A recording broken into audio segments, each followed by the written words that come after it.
Usi mai alau whaafofonga o le whaapoponga fo ele nei o Tala Fou Mai Samoa. Awina sa o mai mo oe e lau leiti o whalongolongo le Radio Samoa tasilima iwa tolu amo.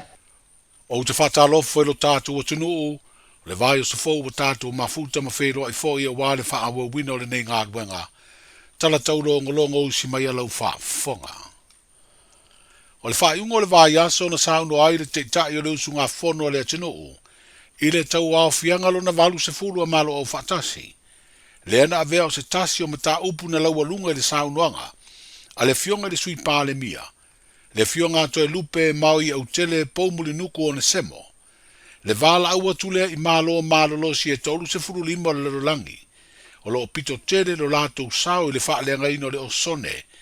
I le te tau lea o na ngaru lue whaatasi mātuno uma. E sa iri fufo i por kalame e whaafitau ia i suinga te tere o le tau. Na sau no le sui pāle mi o le malo Samoa. Mo ia wha iloa i luma o malo o whaatasi. O atunu o le vasa Pasifika e au fiairo tātu o tunu. O lo whea ngai e so uma malu i tau o suinga o le tau. Ma ana wha iloa i fo i le sui pāle mi e le o toe mamao. Ai wha iloa se isi tau mawhainga Samoa.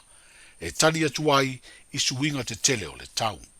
We must do more to turn the tide, to honor our commitments and obligations, and to take urgent and ambitious climate actions now. As we approach COP30 in Brazil, we urge that the new NDCs reflect maximum ambition, including 50% reduction in global emission by 2030. 35 countries responsible for 86% of global emissions must be part of the solution, not just the problem. One can continue to question whether climate change is real, but for Samoa and the Pacific, the impact of climate change confronts us on a daily basis.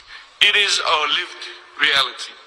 Samoa will be launching its third national determined contribution ahead of COP30. This updated plan, developed through inclusive consultation, captures both the realities and the aspirations of all Samoans. But we cannot do it alone. Excellencies, now is the time for the world to witness firsthand of the consequences of climate change in our region. You can only truly appreciate our challenge if you visit us. There is no better place to discuss climate ambitions and solutions than in the Pacific, where climate change impact is a lived reality. This is why Samoa supports Australia's bid to host COP31 on behalf of the Blue Pacific continent. Se vaenga o le saunoanga le fionga le sui pāle mia o Samoa, i le fono o lona valu se fulu o malo o whaatasi o lo usuia, i le ai o New Yorka i Amerika.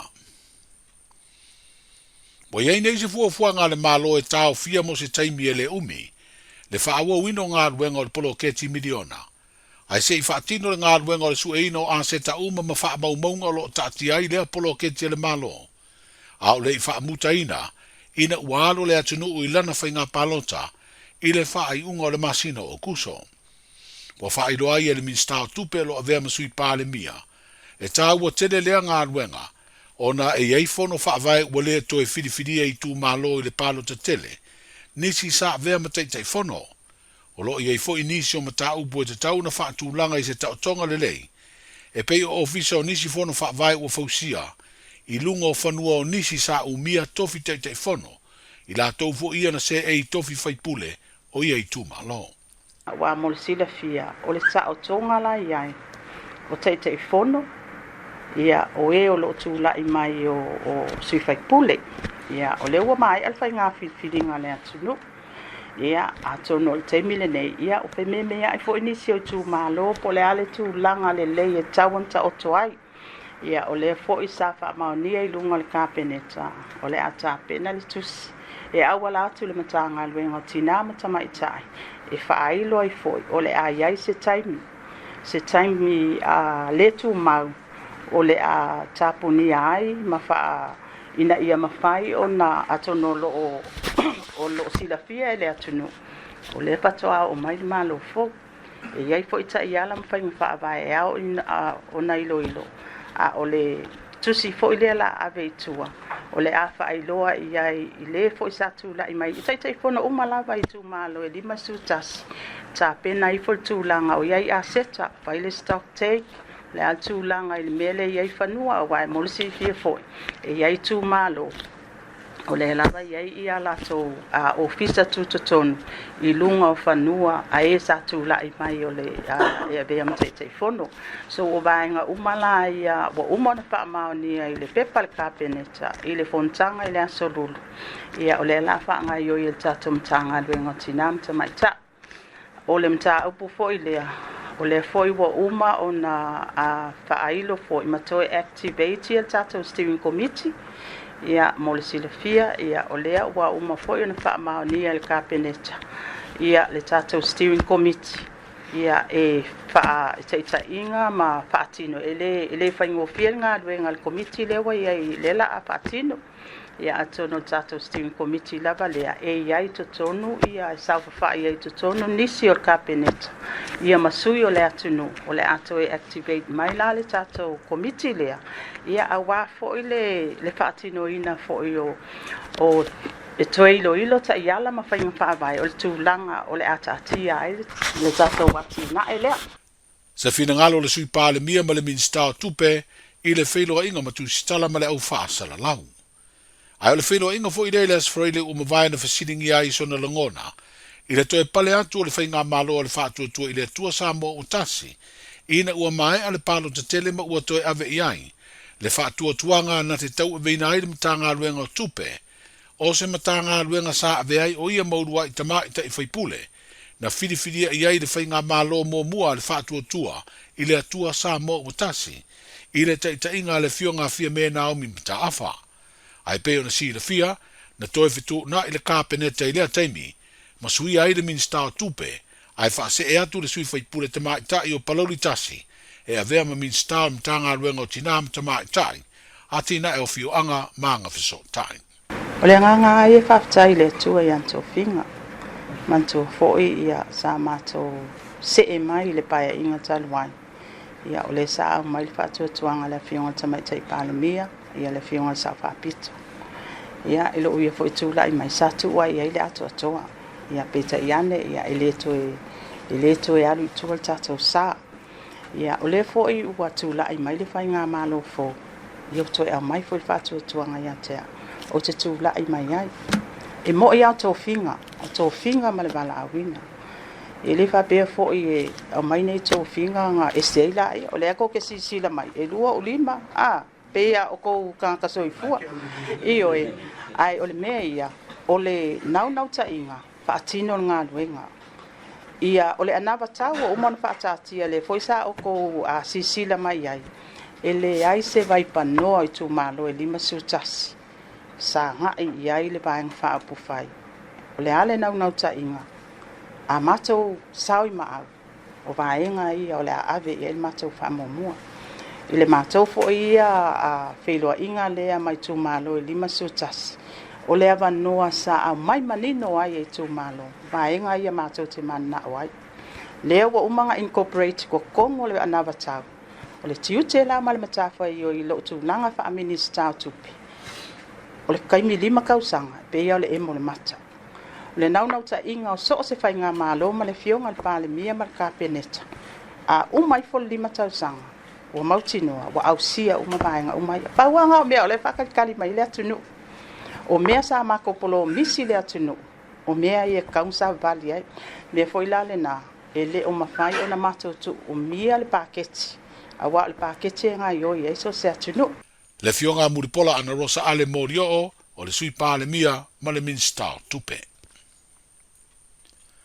o le vaiaso lenei o le afeiloaʻi ai le minista o aʻoga maganuu ma le ofisa sili o pulega o lana matagaluega e fofolaʻi ai lana fuafuaga mo le 12 masina o lumanaʻi i se taumawhaiga e saʻili auala e faalelei ai faafitauli o le faitautusi ma le aʻoaʻoina le numela mo fanau aʻoaʻoina le atunuu o le saunoaga le minista o aʻoga maganuu le fioga ai ono Alec Ekeromo i le faatautoga o le suiga fou lona iva 15 o lii ma tamaʻitaʻi pisikoa mai Amerika na ia faailoa ai lea tulaga ma lana saunoaga Se tasi leo ana manu lau ti le 5 tausanga o le whainga malo, ua se e iei nei le tofi minsta mo lea matanga aluenga tele, o le si tia lea o maka po tongi, e pasi ai whanau ma ia onga tūlanga lua o ia onga mawurunga, whapea le Universitea o Awa Samoa. Na whailoa i vo i le minsta, le tasi o lui tau o le awhea ngai ma le whainga malo, o le sairi se leni e whaatupei nisi o wholafolanga le lato pati whaupufai, le whaatua i le atua Samoa utasi, e whaatino ai le a onga fua o whanau, ma ia onga amata o a onga tūlanga lua, polisi ma le universite, ai mai se o le whaatupeina o le porokalame o tau mafa po le school lunch, mo a onga tūlanga lua umale malo. E tos fulu lua pisi koa Amerika o whaia onga le a ngā lulue, ia onga tūlanga lua o whiriwhiria iai, ma o le tasi o mata upo le a mamafa iai alatu wa o onga, o le whaitau tusi ma le numela po le matematika. Se vaenga le nei o le saunoanga le minstawa onga maanga nuu i le ngangana Peretania. So it's good to have you back to teach for us. But I've just learned this morning that you're only teaching in primary schools. And that was because of the request by our ministry that you address some of the issues that we have in Samoa. And that issue is, of course, literacy and numeracy rates. They are falling. Pass rates into the National University of Samoa is falling. Those are our issues. So I suppose the request from the Ministry of Education was to try to address the English, the literacy issues that we have in Samoa. But the problems are great. And I wish all the volunteers here were teachers. But I heard that the Ministry of Women's actually pinched some of them. In those days, 1973, 75, 76, well before most of you were born, I was there at St. Joseph's College, and all of these school volunteers were teachers.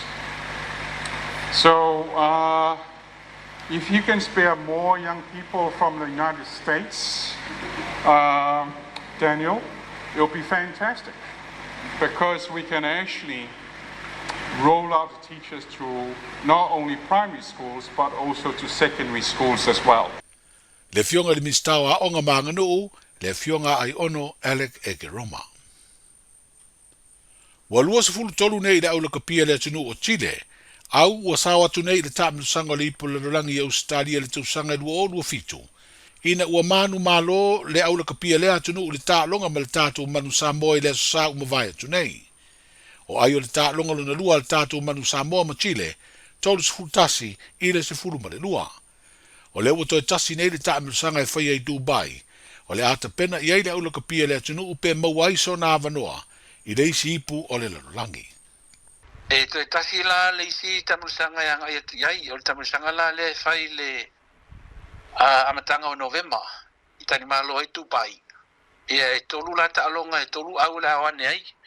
Ia mai o le ato e fatino e foi la ia o isi tamusanga. Ia e sa ile o le repetage por qualifier mun muli lalna. Ia e mawaili sia vano tatou. Ia mo le ia tatou i tatou matili. E fuai le fai unga talonga i vaso nei. O le asa utala noa atu le tatou whaia onga ulu. Tele foi manatu whaalia i lunga o penga tu whaailangi. Ia, i le tūlanga fo i o iai ale taununga fo ta'alonga o mai al manu Samoa. Ia o te iloa o le tele o teimi o le whaia onga siasia i lunga i o penga tu whaailangi ia ma take note i mea whapea. Pei tai o la umtawha i o le taitai malanga. Te matei tu o mawaenga ia mai o le talano atu. Ile ia se vaenga po i haile tapenanga ia malfina ngā lola fionga ia le malu. Sila fia foi o le malu stanga tai toa telefoi. Masani ia ile teimi o luitau. Ia ma whaingata i pressure moments. So ile fesile pe ona o wawaia tu ilunga o nisi o penga te whailangi ia mala o newspaper tustusia ia latu whantalanga e winga foi e whapea ia ia le taimi man faatulagaga o le iʻuga o konkalate ma vaega faapena e fatutunaʻi ai mae o le auga o autelitemi lenei e ausia e tatou lei po le lalolagi tusa po le hale repetaje alu i ai le ua uma atu leisi le ua faatino le taimi nei ia ma leisi le sosoo Se finangalo le sunga ia sua heze di Yeremia, o le tai malanga o le tātou manu Samoa i se whaatalanoanga, a o lumana i le tālonga luna lua ma Chile, le ua tātou malolo ai, ma sao ai le aua le atunu i le ipo le rangi, ai toi sa idi pea se isi avanoa o Samoa, i le tā mitusanga sa idi avanoa e tasi o lo tutoe. Tala ia a manto le vaya